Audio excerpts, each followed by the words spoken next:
안녕하십니까, 문털란TV입니다. 이재명이 지금 재판을 다양한 혐의로 해서 재판을 받고 있죠. 우선 그 부동산 비리 개발 관련된 재판이 시작이 됐습니다. 그 다음에 이제 공직선거법 위반 재판은 벌써 진행되고 있고, 그 다음에 조만간에 이제 대북 송금 관련해서 현재 보강 수사 중에 있는데, 이것이 이제 관련된 다른 혐의들하고 합쳐져서 영장이 재청구되든지 아니면은 재판에 넘겨져서 그 건 관련해서도 재판이 또 시작될 이런 예정으로 있습니다. 부동산 비리 개발이 있었다. 그래서 거기서 벗어나기 위해서 정진상에게 책임을 떠넘기는 이런 행태를 보인 것으로 바로 그 자신의 성남시 당시에 시장 당시에 2인자였고 지금 성남시의 모든 관계자들이 다 이구동성으로 시인하고 있는 자기 입으로도 시인했죠. 자신의 핵심 측근이라 그러면 정진상이고 김용이다. 근데 그 정진상에게 책임을 떠넘기는 이런 발언을 했습니다. 자, 함께 지금 기소되어 있습니다. 정진상이 지난번에 재판에서는 정진상을 껴안고 포옹하고 이러면서 악수를 하고 이런 모습을 보인 바가 있는데, 자, 그것이 왜 그런 행동을 했는가를 보여주는 것이 자, 이재명의 이 발언에서 그대로 지금 해석이 되고 있어요. 검찰의 공소 내용에 정진상과 자신이 구체적으로 어떻게 불법을 비리를 모의하고 공모했는지가 전혀 없다. 그냥 가까운 상사니까 책임을 져야 한다는 헌법상 연좌제 위반이 아니겠느냐. 자, 이렇게 얘기를 하고 있습니다. 이 내용은 뒤집어서 얘기하면 불법이 있었다는 것을 시인하는 것이고, 거기에 대해서 정진상이 책임이 있는지를 몰라도 나는 몰랐다. 지금 이런 얘기를 하고 있는 것입니다. 상당히 비겁하고 후화무치한 이런 행태를 하는 것이다. 이렇게 볼 수가 있겠습니다. 그런데 이제 이런 식의 이재명의 그 행태가 지금 대북 송금이라든지 이 외환관리법 이 부분 관련해서 단식 중에 조사를 받았죠. 소환 조사를 받으면서 당시 그 이재명이 했던 발언들이 지금 이제 공개가 되고 있는데 뭐라고 얘기합니까? 정진상에 대해서 꼬리 자르기 하듯이 이화영에 대해서도 꼬리 자르기 하는 이런 그 행태, 이 발언을 검찰 조사 당시에 했고 그 뒤로도 몇 차례 한 바가 있습니다. 자, 나는 모른다. 이화영이 쌍방울과 그런 식으로 해서 대북 관련해서 그런 일을 하는 걸 알았더라면 내가 이화영을 해임시켜버렸을 것이다. 나는 이화영이 그런 사람인지 몰랐다. 라고 하면서 좀 더 강하게 이화영을 비판하는 이런 그 발언을 지금 검찰 조사 때도 하고 지금까지 숱하게 이렇게 지금 해오고 있습니다. 그러니까 전부 다 이화영과 정진상의 어떤 그 공통점이라고 하면 바로 이재명의 2인자였다는 거. 정진상은 이재명이 성남시장 할 때 2인자였고 이화영은 이재명이 경기도지사실 할 때 2인자였죠. 그 다음에 이제 이화영과 정진상의 또 하나의 어떤 공통적인 특징은 바로 그 이재명의 핵심 2인자로서 이재명이 명줄을 쥐고 있다고 어떻게 표현할 수 있는 그런 위치에서 2인자로서 일을 했던 인물들이고, 이화영이 그 공무원 시절에 쌍방울로부터 법카라든지 이런 부정한 이 좀 카드 사용을 했던 사실이 드러나 있고, 이재명도 유동규동 이 대장동 업자들로부터 뇌물을 받은 이 혐의로 해서 지금 조사를 받고 있습니다. 그러니까 둘 다 이화영이나 정진상이나 심각한 뇌물 혐의로 수사받고 재판받고 있다는 점에서도 역시 공통적입니다. 그러나 이들의 또 차이점이 있어요. 자, 지금 그 정진상은 배지 경험은 없습니다. 제도권 정치에 들어온 경험은 없고, 이재명과 이제 이재명이 이제 그 변호사 시절부터 같이 이렇게 인연을 맺어서 핵심 참모 측근으로 이렇게 관계를 맺어온 것이고, 이화영은 이재명보다는 먼저 여의도 정치권에서 배지를 달았던 이런 경험이 있는 인물이고, 어떻게 보면 이재명보다도 제도권 정치의 선배라고도 할 수 있는 그런 인물입니다.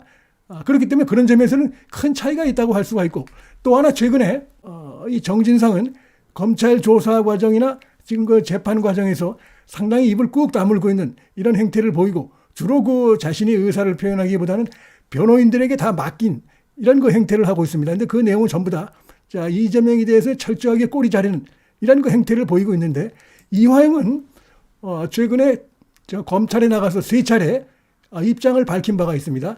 자신이 그 대북 송금 관련해서 이재명에게 사후 보고했다. 쌍방울이 지금 이재명 지사 방북 관련해서 지금 북한 측과 협의 중에 있다.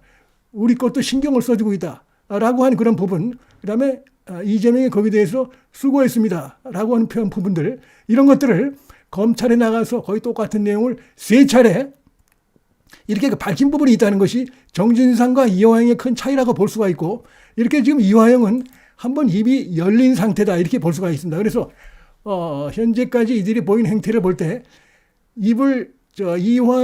이화영보다도 정진상이 조금 더 오래 담을 가능성은 좀 있어 보입니다. 현재로 보면은. 근데 과연 그것이 언제까지 갈 것인가?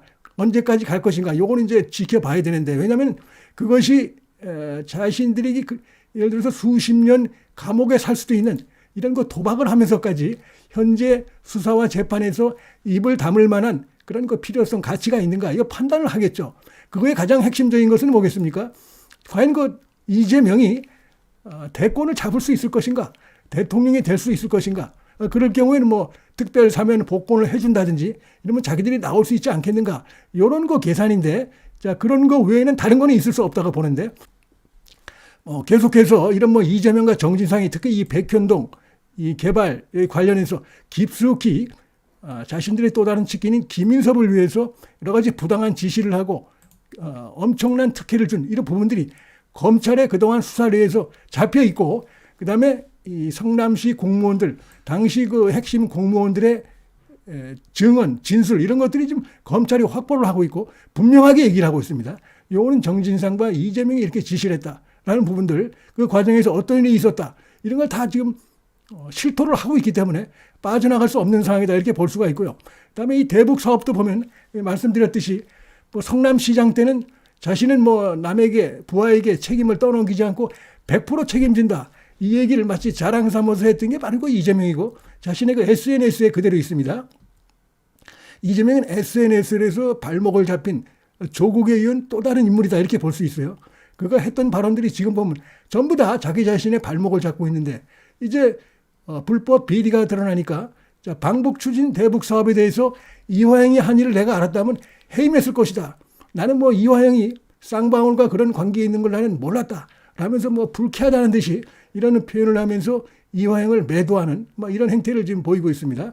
그 다음에 황당하게도 자신의 직인이 지킨 경기도 공문을 제시를 하자 모르고 클릭했다. 이런 주장을 하고 있습니다. 그 다음에 대북 사업 관련한 숱한 SNS, 예를 들면 이화영 평화부지사님 수고하셨습니다. 이화영이 이제 북한에 다녀와서 이런 것들이 이제 언론에도 보도가 되고 이런 뒤로 곧바로 이재명이 SNS 올리면서 자, 우리가 그 남북 사업을 경기도와 앞서서 끌고 갑니다. 이화영 부지사님 수고하셨습니다. 등등 여러 가지 것들이 쫙 있습니다. 그런 건 보좌관이 올렸다는 이런 행태. 이게 바로 이제 이재명이 지금 그 법꾸라지 같은 자신의 혐의에 대해서 어떻게 지금 대처하고 있는가 이걸 보여주는 것이라고 생각이 드는데, 지금 또 정진상에 대해서도 정진상이 한 것이 나하고 관계없다는 부분은 뭡니까? 그러면 정진상이 이재명 책상에 앉아서 이재명 컴퓨터를 열어가지고 올라온 그 공문들을 갖다 정진상이 결제했다는 겁니까? 도대체가 말이 안 되는 얘기고, 지금 그 이화영에게 떠넘기는 이런 부분도 현실적으로 말이 안 되는 부분이고, 과연 이게 법정에서 먹힐 수 있을까? 대단히 회의적으로 볼 수밖에 없습니다. 지금 전반적으로 모르쇠, 꼬리 자르기, 그다음에 이인자에게 책임을 떠넘기는 이런 행태를 지금 보이고 있는 그런 상황입니다. 쌍방울 관련해서도 검찰 조사에서 경기지사 재임 중에 최종 결제한 스마트팜 대북 사업 관련해서 명확하게 자신이 결제한 게 있어요. 500만 불이 그렇게 해서 관련해서 자신이 결제를 했는데, 자기는 결제가 올라와서 클릭만 했다. 손가락이 클릭만 했지 내막을 자세히 알지 못한다. 이런 식이죠. 정진상이 보고를 했길래 그냥 믿고 나는 클릭만 했다. 결제만 했다. 이런 식이고, 이화영이 올리기 나는 클릭만 했다. 이러면서 지금 와서 보니까 그들이 뭔가 잘못한 것 같다. 그러나 그것은 나는 그들의 책임이지 나는 잘못이 없다라고는 도저히 이해할 수 없는 이런 억지, 궤변을 지금 늘어놓고 있습니다. 지금 법원이 지금 그 법과 상식, 원칙에 따라서 재판을 한다고 하면은 이재명은 유죄를 벗어날 수 없는 상황인데, 지금 이제 법원에 일부 좌편향된 이런 그 판사들이 있고, 김명수 체제하에서 인사가 된 그런 자들이 지금 남아 있고 보니까 형사합의 33부도 그렇고, 지금 형사합의 34부 공직선거법 이 재판을 다루고 있는 강규태가 다루고 있는 형사합의 34부도 그렇고, 서울중앙지법의 전반적으로 지금 문재인 정권 이쪽과 관계가 있는 이런 인물들이 지금 이제 요소에서의 포스트가 돼 있어가지고, 그것이 하나의 걸림돌이면 걸림돌이 될 수 있겠다. 이렇게 볼 수가 있는데요. 근데 이제 재판장들이 이제 또 정기 인사가 나면 또 이동이 되고 이런 부분이 있기 때문에 지금 이재명 관련해서 재판을 받고 있는 그들이 계속해서 그런 재판을 받는다 이렇게 볼 수도 없는 것이고, 앞으로 또 법원 내부의 상황이 충분히 바뀔 수도 있는 것이기 때문에 지금 버티고는 있지만 오래가기 어렵고, 수십 년을 자기들이 대신 이재명 죄를 다 떠안고 수십 년을 감옥에 살 이런 거 도박을 과연 할 것인가? 이것은 이제 정치 상황 또 재판 진행 중인 상황 이런 것들을 보면서 충분히 바뀔 수 있는 그런 상황이 아닌가.